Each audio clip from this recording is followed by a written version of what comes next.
Yolcu olduk bu dünyada, ayrı ayrı doğduk bu dünyada. Ahır gelip bir olduk bu dünyada. Ey hayat sen de garibesin. Sana kimi baktın bana, sen gül kimi baktın bana, gözlerini karasıyla güldün ömür oldu bana. Aylar çetirirler, çetir akın olur. Yadlar gelip tokma olur, yakın olur. Muhabbetle öten ömür nağıl olur.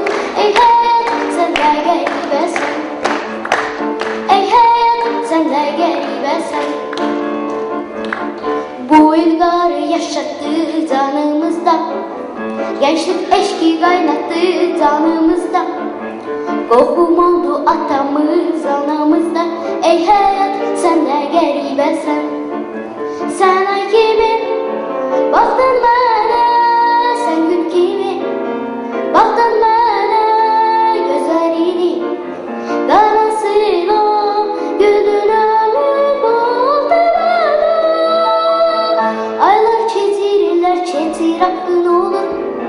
Yadlar gelip dokma olur, yakın olur. Muhabbetle öten ömür nağıl olur.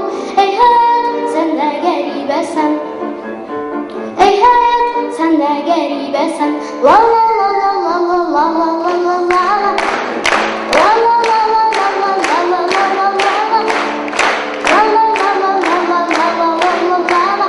Ey hayat sen de garibesin.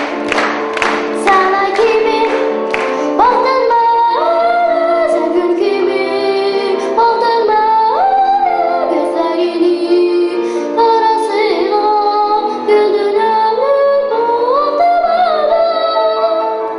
Aylar çetirirler, çetir akın olur. Yadlar gelip tokma olur, yakın olur. Muhabbetle öten ömür nağıl olur. Ey hayat sen de garibesin.